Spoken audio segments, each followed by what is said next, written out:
Hello family, it's Teresa here at the Shaman's Dream Project and doing another video, this time with my beloved brother Juan Pablo, coming at you in Tulum, Mexico.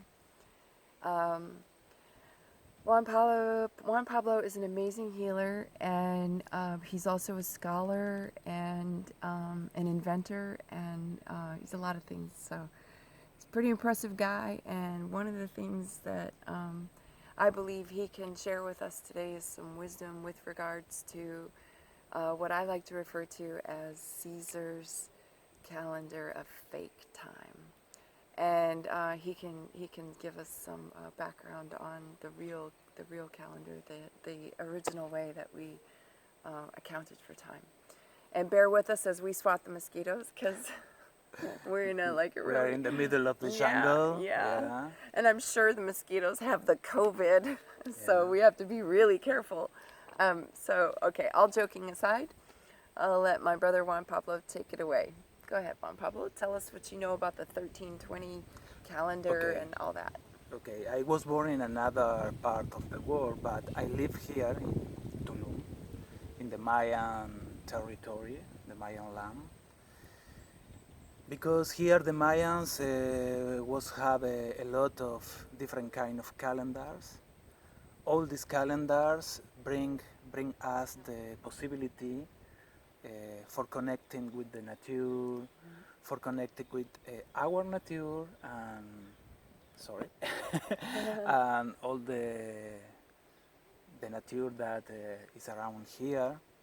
So, like on the human beings, we must to take this kind of calendar because it's the natural biorhythm. It's the natural biorhythm for the human beings, for the earth, for the birds, the animals, for a lot of things, for all. So in the past, centuries ago, the Catholic Church broke this relationship and put another calendar in the history. Is the regular calendar. Gregorian, right? Gregoriano, yeah. The Gregorian calendar. So that was the moment when the human being broke the relationship with the nature. You know, the moon have 28 days for make a cycle, and we have 13 months with 28 days.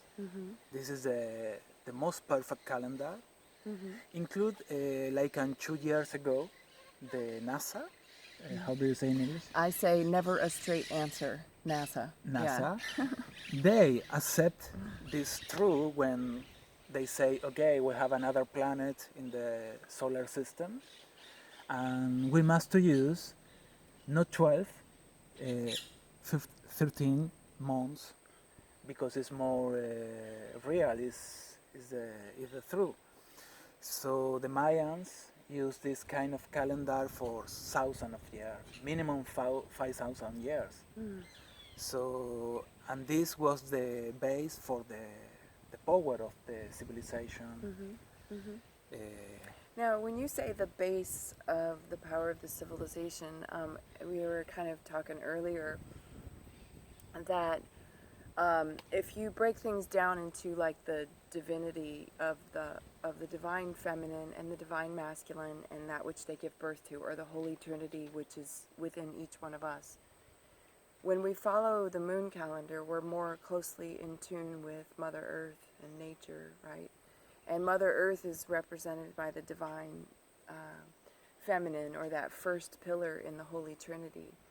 And so one of the ways that I would see that this sort of following this moon calendar would be beneficial to humankind is because the femininity, the divine feminine is within each one of us, as well as external. Is that we have that first pillar of care and compassion. That which as that's the first pillar that's required within that divinity within ourselves is the care and compassion that the divine feminine represents. And then that's bolstered by the divine masculine. And then when you have those two in union or unison or balance with one another, then that sort of creates the or gives that which they give birth to is the divine child or the divine creation. Is that kind of, when you say benefit of the human race to follow this moon calendar, would that be one example? Yes, all is an example, because in the sacred geometric, Sacred geometry, yes. all is perfect. Yes. Everything, Yeah. all. So with this kind of calendar, we know what kind of day is today. For example, if today is good for working on the garden or working with talking about these ideas, or Building a house or something like that. exactly. Okay. Every day have is different and is sacred and have a different kind of propositus. Property? Yeah. Yeah. So if we remember this information, Yeah. we going with the natural rhythm of the life. Yeah. Yeah. Okay. That makes. We follow the sacred life. Yeah. It's kind of like one aspect of that could be, 'cause it's like when that's the overall benefit for across humanity, but then just taking one aspect of that could be, let's say if you wanted to do farming or agriculture, growing your own crops and stuff, it's good to know the where you're falling at in the, not just the days of the month, but the seasons of the year as to when it's going to be best for you to plant this type of vegetable versus that type of vegetable, and you'll have like a garden that thrives more. But it's obviously way more than just making a garden. It applies to every aspect of our life, so that, presuming, like you could say the analogy that we are the garden, that we cultivate our own gardens, which is our own creation of everything, that would just be a better way to follow this moon calendar, right? It would be more. What's another benefit would you see of? The most important benefit is we are going together with the natural way of the life. Yeah. So all our life coming with the exactly sacred geometry. So when we use another kind of calendar, we are separate for the natural way. Right. So this was the intention of the Pope, broke the natural way. Yeah. So you're saying that basically that. Well, you say the Pope, but that sort of refers to the Catholic Church, and I like to use a much broader term, which refers to all of the organized religions, in which case I refer to the Religari, which is, it could be Judaism, it could be Christianity, it could be Islam, or really any organized religion. It doesn't have to just be the Western Hemisphere's kind of idea of one God. It could be, the ones where you have many gods that you worship, but essentially it's the desire of the Religare to be the interceder between us and our connection to source, which is nature, because we are part of nature. So it's like a way to, because we're all pretty much like, from the time we're born, we wonder who we are on this planet, what did I come from, and we're kind of looking to make that connection, right, with the source, with the God. We're always kind of looking to make this reestablish ourselves with our original source, so that we don't get too caught up in the human experience. And because this is an innate desire of humanity, you have those who seek to establish control over you, like to cut you off, because they want to have power and reign over you. They want to have influence over your life. They want to dictate things to you, and that's kind of the purpose of the Religari, is to kind of come in, right, and just cut you off from this natural way of living, and put themselves in a position where they have to go to the church, right? If I want to seek that connection to the source, then I go to the church to do that, right? And so that was a big reason why they, like you said, changed the calendar and Yes. introduced this Gregorian calendar, right? Very interesting. What else can you tell us about the 1320, and why is it called that, and what other books could you recommend for the audience to read and that sort of thing? Yes. You know, the Mayans was a very complex Culture, yes, very complex. very, very complex, have a lot of different kind of calendars. Yeah. But a few years ago, like 50 years ago, Jose Arguelles was an Australian Archaeologist. archaeologist. He was another reading of one of these calendars, and he was can discover a very important information. He wrote some books, like one the most famous is El Factor Maya, the Mayan factor. I don't The know. Mayan factor. Okay, Yeah. so all right. In this book, he explained this idea. Uh-huh. And right now, and from some years ago, a lot of people in all the countries in the world follow this calendar, the 1320. And I told you, in this calendar you have all the information that you know for stay more conscious, más consciente. You have a higher level of consciousness. Yeah, right? for you know naturally Uh-huh. what kind of day is today, for what, Yeah. who are you, and for what in the life. You can sort of take advantage of the energies of that particular day better by, like, if it's a good day to build a house, you don't want to necessarily sit down and paint a picture, or Yeah. you might want to. And this is really wonderful. Mm-hmm. You can try on the web. Is a lot of information. What other things would you recommend people research if they were more interested in learning about this ancient tradition of living according to the calendar of nature? Any other authors or websites or anything? For example, Tortuga, the website Tortuga, Turtle, is was like an official website about this. Tortuga.com? Yeah. Okay. So for this, the people who follow this calendar, the name is Mayan Galactic. Mayan Galactic. We are Mayan Galactic. Okay. I love So it. That's good. It's very good your experience with this information. Yeah.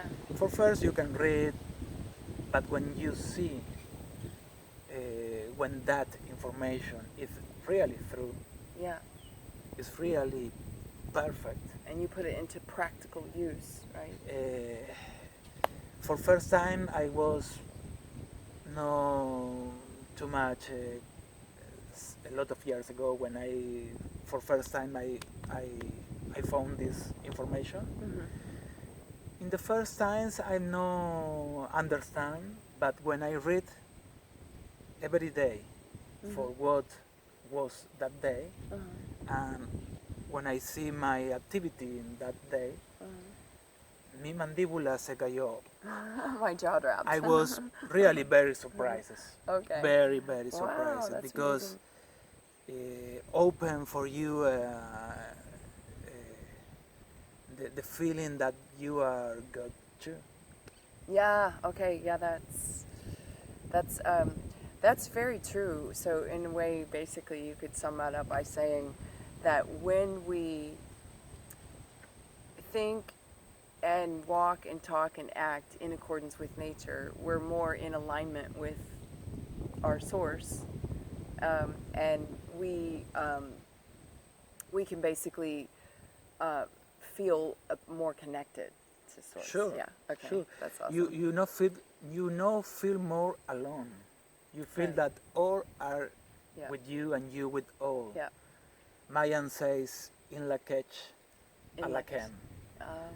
Yo soy otro tú, tú eres otro yo. Yeah. In English, you can say, I'm you, you are me. Yeah. Yeah. Or namaste. Oh, namaste. Yeah. Awesome. Wow. Well, that's really cool. I'm so glad I got a chance to interview Juan Pablo for you guys. I've had the honor and the pleasure to spend, gosh, how many months now? Like 4 months, I think. Yeah.